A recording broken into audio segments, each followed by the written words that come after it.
welcome to the Owl's Nest. It's election time here in Canada, and we thought we would ask if some of the candidates from our area would come on the show. So we invited the four main parties, and they all said yes. Since then, the Conservatives have backed out. So here's our interviews with the Liberals, NDP, and Green Party candidates in Calgary Centre. Yeah, just on the end of your chair, I mean, so you're a little... Anybody need water? Yeah, I'm okay. Thank you. Okay. So Whenever you're ready. I'm here with Kent Hare, who's running for MP in Calgary Centre for the Liberal Party. Hi Kent, thank you very much for being on the show. It's a great honor to be here with you. I'm here with Jillian Ratty, who's running for MP in Calgary Centre for the NDP. Hi Jillian, thank you very much for being on the show. No problem. I'm here with Tana, who's running for MP in Calgary Centre for the Green Party. Hi Tana, thank you so much for being on the show. Thanks for inviting me. It's a pleasure. So I'm in grade 6, and a part of our curriculum is learning about federal politics. Why do you think it's important for kids my age to learn about politics? Well, what I've learned in my time on this planet is that governments can do great things to move society forward. Well, politics affects everybody, even kids, especially kids maybe, because the decisions we're making right now are going to affect you when you're older. So a healthy democracy means that kids need to understand the process and hopefully get involved as they get older. And the more you get involved now and the more you're interested, the more likely you'll be more willing to vote. Right now, one of the biggest problems in Canada is the low voter turnout. Tomorrow we're actually doing a press release with all the candidates in Calgary Centre, and we're all pledging to increase the voter turnout, specifically with the younger demographics, the homeless, and as well as the Aboriginal communities. Governments can do this, can put society on the right track to ensure equality of opportunity. Whether you're born of a wealthy family or one that struggles, you should get an opportunity to succeed. Life shouldn't just be based on how well your parents do. And that's what I believe governments should ensure. Equality of opportunity, that you can build your life as a grade 6 student, go to school, get health care you need, get access to post-secondary, so you can take care of yourself and become whatever you want. So you've been talking to a lot of people during this campaign. What are some of the concerns you're hearing from them? One of the big things is people in Calgary are looking for a new government. They're looking for change. People are ready for change, especially in Calgary Centre. That we have not elected a non-conservative member of Parliament from Calgary since 1968.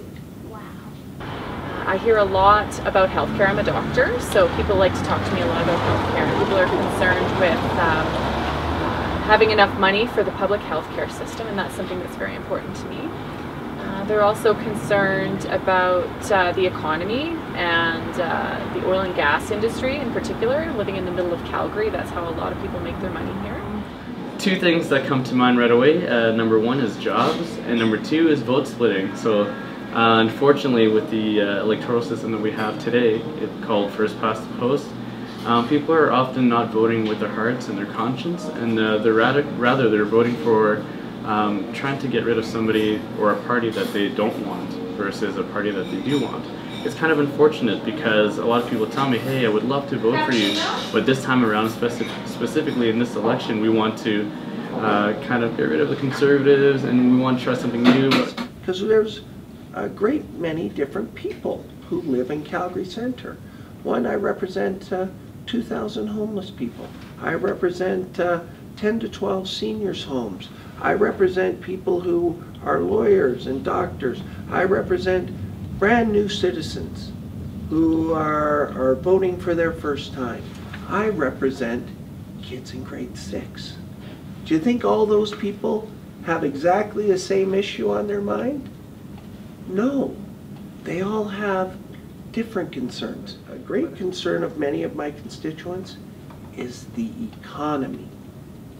And we made an announcement with Mayor Nenshi almost 2 weeks ago now that highlighted our investments in that economy. $10 billion a year over the next 3 years that will allow for us to do great things in this city. Build LRTs, roads and bridges that need to be repaired, and flood mitigation projects that have to be done. This will allow us to grow the economy, will allow us to get more people jobs, the people who are fearful about working now will have an ability to continue working. When you were in grade 6, what did you want to be when you grew up? When I was in grade 6, I wanted to be a doctor when I was in grade 6, and I ended up being a doctor. I'm not sure how common that is. Bounce around being a hockey player, musician, because I play hockey and I play a lot of music as well, an astronaut sometimes. You know, center field for the New York Yankees would have been all right. Center ice for the Calgary Flames would have done just fine. But I also think I wanted to be a school teacher. And you know what I'm excited about? I do about 50 democracy classes a year. I go into grade 6 classes. I'm looking forward to going into your class, or frankly, any other viewer out here after October 19th. Please contact me to come out and do one of these. I don't tell you guys what to think. We talk about what we should think about. And I think through that 50 minutes I spend with you, we all learn a lot from each other. So what made you decide to get involved in politics and run for office? I've always been very interested in environmental issues ever since I was extremely young, probably around your age. I was watching David Suzuki on TV and he always got me really interested, and so I'm very science oriented, and that's why I took environmental engineering in university. It gave me a better sense of how to solve the environmental problems and to solve it on an even higher degree, going into politics to create more positive change for everybody. Well, I had always been interested in politics, and we always talked about it at the breakfast table. We discussed it every morning, what was happening in our communities, what government's role should be in ensuring kids had good places to go to school at, whether there was a park or a playground, or whether a hockey rink was available. And I understood very quickly that without government as the organizing structure in your society, things wouldn't go as planned. Well, I've always been a supporter of my party, the NDP, and in May of 2015, obviously, the provincial election happened and they won. And that was a bit of a surprise for everybody, but also very exciting for people like me who've always supported that party. So I felt like I needed to get involved and to help keep that kind of momentum going. So if you were elected, what would some of your duties be as an MP? So MPs, they're in Ottawa about half the time, and then hopefully back in their riding about half the time. So I would kind of split time between the two places. And then it's a combination of working on government committees and analyzing and voting on new laws that are coming in. And then also doing work in your riding, so staying connected with the community, and trying to help people. There's a lot of what we call casework, so people who live in the riding would come to me with their various problems with the government, and I would try and help them through the system. My sworn duty is to do the best I can and to make sure I'm in regular communication with my constituents, as well as bring my ideas to the Liberal caucus. But if I'm a member of the government, we will govern with honor and integrity, fulfill our platform, govern in an open and transparent fashion that people can evaluate on our public policy and how it serves to move our society forward. Some of my duties would definitely be stuff like what I'm doing right now with you, reaching out to younger children and getting them more interested and engaged and involved at a young age, because that's extremely important. That's one thing. One thing specifically in Calgary Centre, which what I would love to do, is help the city with flood mitigation. Being an engineer myself and having an environmental background, I know the specific ways of mitigating flood water, and I would love to help out with that. And just really having a grassroots type relationship with the constituents of Calgary Centre, for sure. So my dad wanted me to ask a question for him, and since he's my ride home, I better do it. Hey, I know that fact. So you know. he says that often when people get elected, they stop doing what the voters want and they do what the leader tells them to do instead. What do you think about that?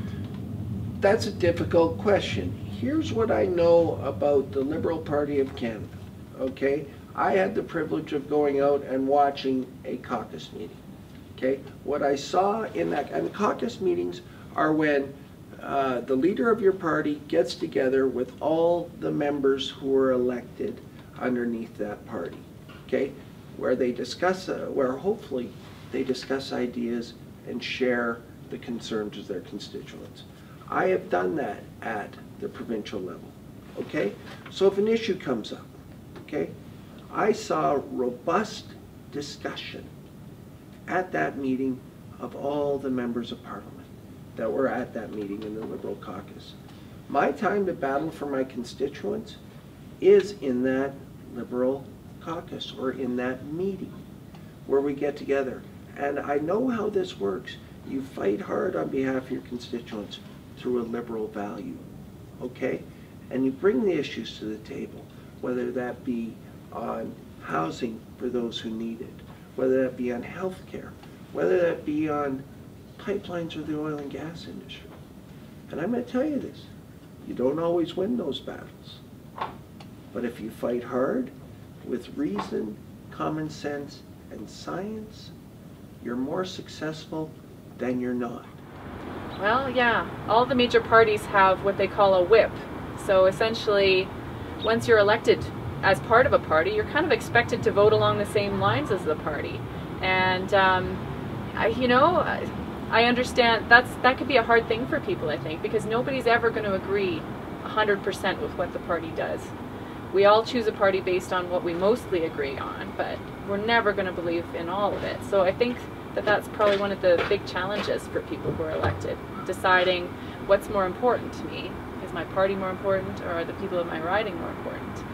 I think ultimately, I believe in most of what my party does. So I'm hopeful that I would be okay with most of what my party does in Parliament as well. But at the end of the day, if it came down to something that was obviously not going to be good for the people of Calgary Centre, or if it was something that the people of Calgary Centre were clearly against, I would have no problem voting against my party. I think but it's a tough thing. It's not an easy thing in Canadian politics. You know, it's sad because the other parties, they have this thing called party whipping. And so if they don't follow what the leader tells them to do, they get some sort of punishment and repercussion. And it's happened twice now within the NDP, where I'll mention some names here, but Bruce Heyer and Jose Nunez Melo from the NDP, they were not allowed to vote with what their constituents wanted, and they had to vote with what their party leader wanted. So they decided to go against the party leader, and they left the NDP and crossed over to the Greens. A lot of people don't know that, and it's all because of party whipping. And it's really unfortunate, and luckily with the Green Party, we have a no-whip policy, which is great. So I can truly and fully represent the constituents of Calgary Centre. And to even go further than that, I've made a pledge for myself that if elected, I would actually use half of my salary and go towards what the constituents would want within Calgary Centre. So it could be starting a local initiative that would help homelessness issue out, or it could be a green initiative, but it would be something, a pool of money that would start for whatever the constituents of the Calgary Centre people that they would want. So for my last question, I'll keep it simple and ask, why should people vote for you? Well, I think people should vote for me because we need change in Calgary, and because I'm a new face in politics, and I think that part of the problem is too many people who have been there doing it for too long are a little bit out of touch with what people need and want. Being a physician and being someone who's lived in Calgary my whole life, it gives me a good perspective on it. I think that I bring a fresh face to politics. You know, people are getting tired of career politicians. People have been in for a long time, and that's all they've done. And also on top of that, I'm actually the youngest candidate running in Calgary Centre, and I'm also the only candidate that speaks more than one language. I speak both national languages, English, French, as well as my mother's language, which is Thai. Cool. And on top of that, I'm actually the only engineer running, and I really feel that we need more engineers in the House of Commons because we think differently. I feel that we find solutions that are science-based a lot of times and are more technical, and I think we need to start looking at the whole picture, where we really look at the whole life cycle of our country, right? And so I think I bring new ideas, and I think people are ready for a change, something positive, and I think that's what I bring. And I want to be that progressive alternative. I want to represent many of those ideas from Calgary.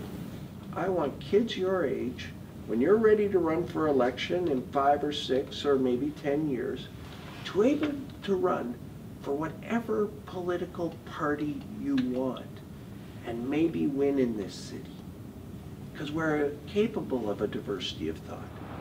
Well, thank you so much for being on the show, and good luck in the election. Thanks very much, Emma. Well, I want to thank you so much for being on the show, and good luck in the election. Well, thanks so much for having me, Emma. Thank you. Thank you very much. Well, thank you so much for being on the show, Kent. Thank you so much. It's a great honor to be here. Thank you, and good luck in the election. Thank you so much. Well, that was really fun. I sure appreciate the candidates taking the time to come on the show.